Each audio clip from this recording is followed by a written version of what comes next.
Humanity had spent centuries watching the stars in silence, knowing full well that sooner or later the silence would end.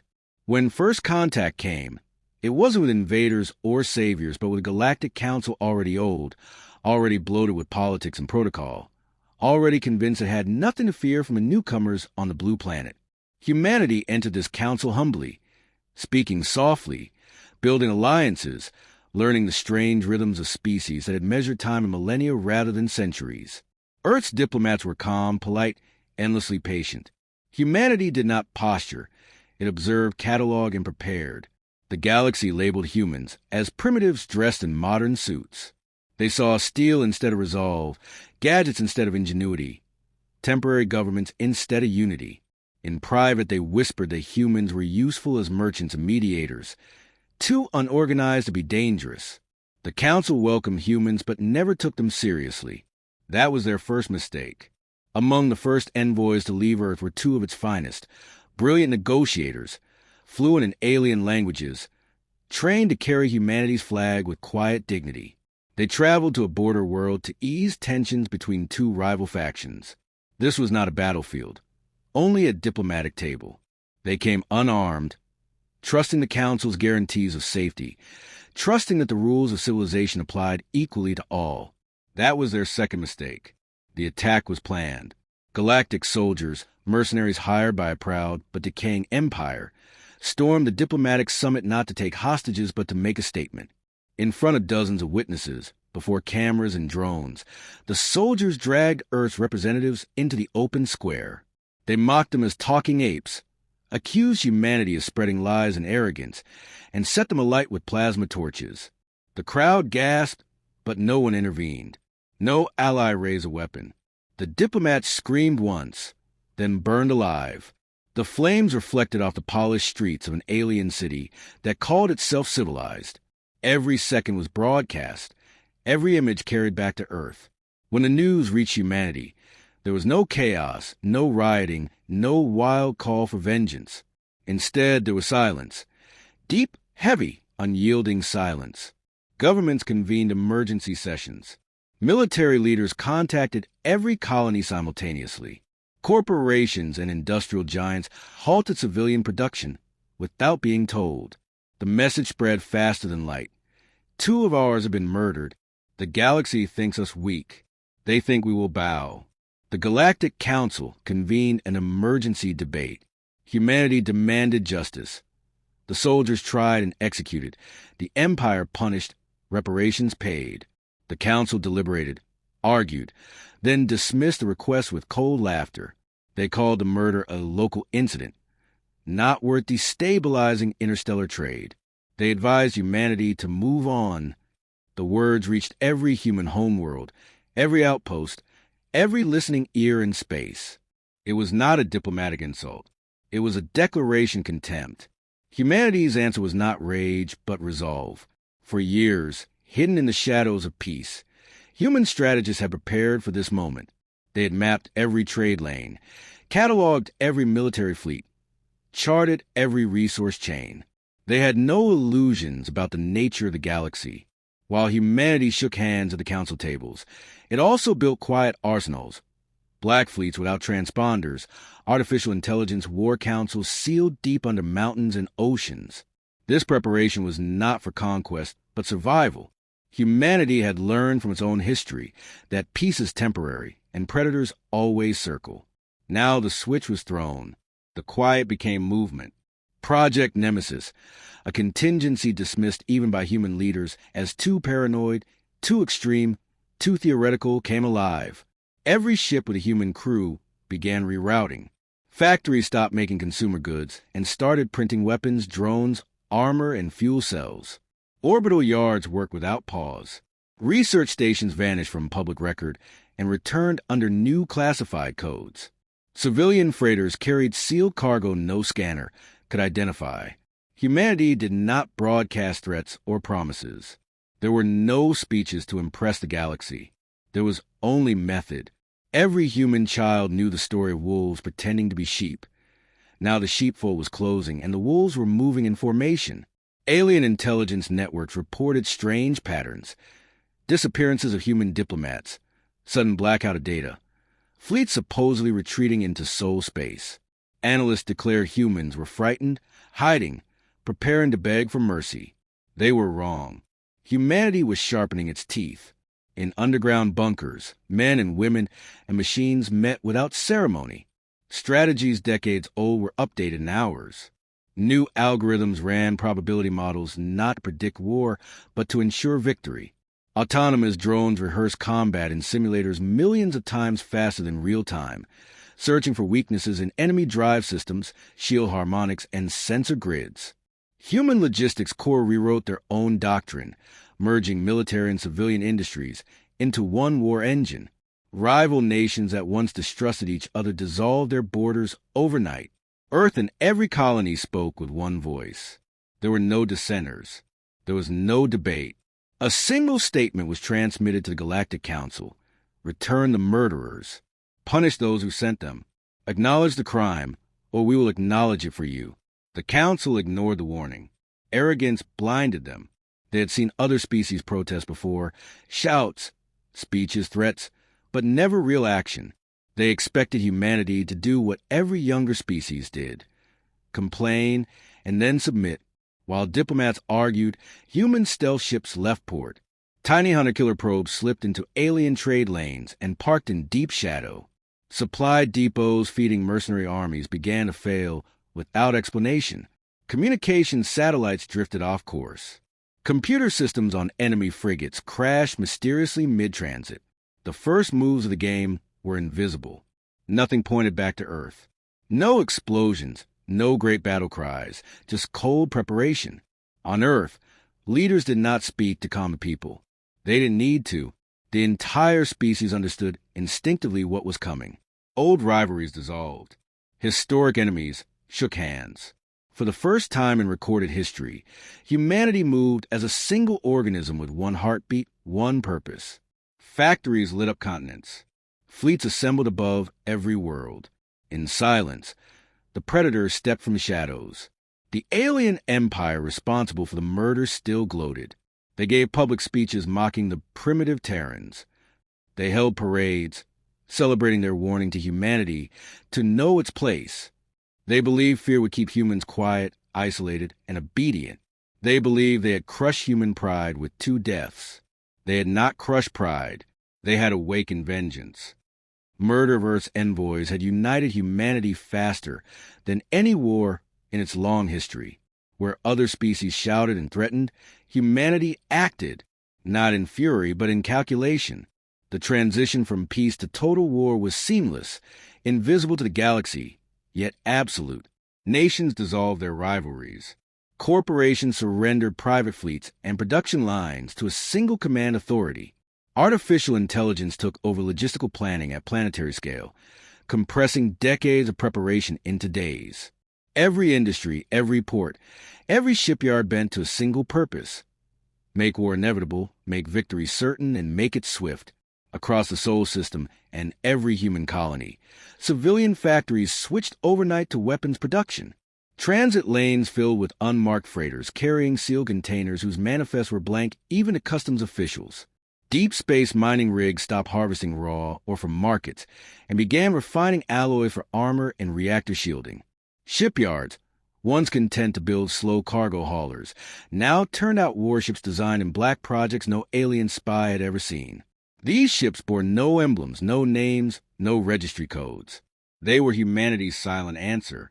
The galaxy still underestimated humanity. Council analysts misread every signal. They saw the sudden recall of human diplomats as weakness, not strategy. They saw fleets pulling inward and assumed fear, not consolidation. The arrogant empire that had ordered the murder of the envoys assured its allies that humans were bluffing, that Earth would make noise and then fall in line. Their intelligence agencies intercepted human transmissions filled with silence. No threats, no rhetoric, no demands beyond the original warning. That silence lulled them. They mistook it for retreat. While they mocked, humanity rewrote the rules of warfare. War councils run by human minds and machine intelligence analyze the empire's entire logistics chain. Every shipping manifest, every refueling point, every maintenance schedule was mapped. Enemy supply depots were located, fleets charted, and weakness cataloged. Algorithms calculated not just where the enemy would be, but when they would be most vulnerable. And then, with no fanfare, humanity began to move. The first operations left no wreckage, no bodies, no witnesses. Small escort convoys simply vanished on their routes. Merchant fleets never arrived at their ports. Orbital fuel stations went dark in minutes as human saboteurs triggered failsafes buried in their own control systems. No shots were fired. No declarations were made. It was as though reality itself began deleting the Empire's infrastructure one piece at a time. In the black depths between stars, stealth drones watched alien patrols and learned their every habit. Human AI warbrains ran millions of simulations, perfecting attacks until failure became statistically impossible. When a strike finally came, it was over in seconds, precise and surgical. An Empire destroyer squadron emerging from hyperspace to escort a convoy simply found nothing. No targets, no threats, and then all its engines failed simultaneously. In less than a minute, the ships were adrift, systems dead, crews trapped. Hours later, recovery craft sent to investigate found only empty space. The destroyers had disappeared without a trace. The Council dismissed these events as accidents, malfunctions, pirate raids. Their arrogance blinded them. Even as supply routes failed and sectors went quiet, they refused to believe humanity could act at such scale so quickly. They failed to understand that humanity's strength was not raw firepower, but coordination. No species in the galaxy moved with such unity. No species reorganized itself with such speed. Humans had turned an entire civilization into a single machine of war, and the galaxy had not even noticed. The Empire's leaders celebrated their imagined victory. They paraded their soldiers, boasting that Earth would bow before their strength. They did not realize that every parade, every fleet deployment, every public appearance gave humanity more data. Every boast became another coordinate in the vast war map humanity was building. While the Empire counted ships and weapons, humanity counted weaknesses and choke points. Human fleets stayed hidden. There were no mass armadas at the borders to warn of impending conflict. Instead, small hunter groups moved through deep space, cloaked and silent. They struck at night on worlds with no dawn, crippling defense grids and power stations without firing a single shot. Human operatives corrupted supply records, rerouted cargo, and sabotaged entire sectors with a keystroke. The Empire sent inspectors to search for spies. They found nothing, because the war was not being fought by spies. It was being fought by mathematics, by machines, by an entire species thinking with one mind. When the Empire finally realized something was wrong, it was already too late. Their forward fleets were stranded without fuel, their mercenaries cut off from pay, their shipyards starving for raw materials. Attempt to assemble counterattacks failed because ships simply could not reach each other. What looked like coincidence was perfect human design. Then came the first overt strike. A mercenary fleet loyal to the Empire, stationed above a neutral world, received a single transmission. Coordinates, followed by silence. Moments later, every sensor went blind, every weapon went cold. Human warships that no alien had ever seen appeared out of the void, weapons already locked. Firing solutions calculated before the enemy even detected them. The entire fleet was reduced to debris in under 4 minutes. Not one human ship took damage. Not one alien officer survived. The Council demanded answers, but humanity gave none. There were no speeches, no claims of responsibility, only the evidence. Recordings from civilian traffic control showing alien warships exploding in silence, while dark vessels shaped like nothing the galaxy had known slipped away faster than light. Fear began to spread. Allies of the Empire wonder how a species so young, so supposedly primitive, could destroy fleets without warning. But still they clung to denial. Humanity pressed on without pause. The goal was not to frighten, but to dismantle, not a posture, but to annihilate capability. Spaceports feeding enemy lines were vaporized by precision strikes that killed no civilians. Orbital factories were stripped apart by drones that left only empty shells. Mercenary commanders defected or disappeared. The Empire found itself fighting not a war of ships, but a war of erasure, a war it did not understand. Throughout this campaign, humanity never spoke again to the Council except once. The message was simple, cold, and absolute. You have one last chance to deliver those responsible. Return them. Punish them. If you refuse, we will. The Council, still blind, still arrogant, dismissed it as posturing. They believed humanity would not risk a full-scale galactic war. They believed wrong. The next operation shattered the illusion completely. In a single coordinated action lasting less than 3 hours, humanity crippled an entire sector under Imperial control. Defense grids went dark. Patrol fleets vanished. Strategic command hubs were severed from communication. Supply lines collapsed instantly. It was not a battle. It was a disintegration of a star empire's entire military structure, accomplished without warning, without mobilization, without any visible effort. The empire that mocked humanity now faced extinction, though it had not yet grasped how completely it was defeated. What they called strength was hollow. Their fleets were stranded and starving for fuel. Their soldiers, once feared across dozens of worlds, now refused to deploy. Their rulers issued orders into silence, unaware that every command was intercepted, decoded, and neutralized before it ever reached its target. Humanity did not need overwhelming numbers. It needed only intelligence, speed, and unity. Every strike was calculated to erase infrastructure, not to terrorize civilians. Human fleets moved in patterns no alien strategist could predict, guided by war algorithms that learned and evolved faster than any living commander. In days, not months, the Empire's war machine was broken into fragments. In weeks, it was unable to feed itself. Alien allies watched in disbelief as the so-called primitive species turned its entire civilization into a weapon.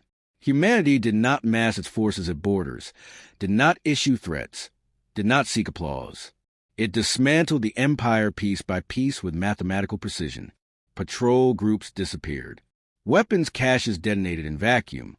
Star bases were reduced to silent wreckage without a single human ship being detected. It was not a war of conquest. It was a purge of capability. The Empire begged the Galactic Council for intervention. They pleaded for sanctions against humanity, for fleets to protect their borders, for mediation to halt what they now called an unprovoked assault. But the Council had already seen too much. Neutral species refused to move their own forces, fearing they would become targets. Mercenary armies resigned their contracts rather than fight a species whose fleets never missed and never retreated.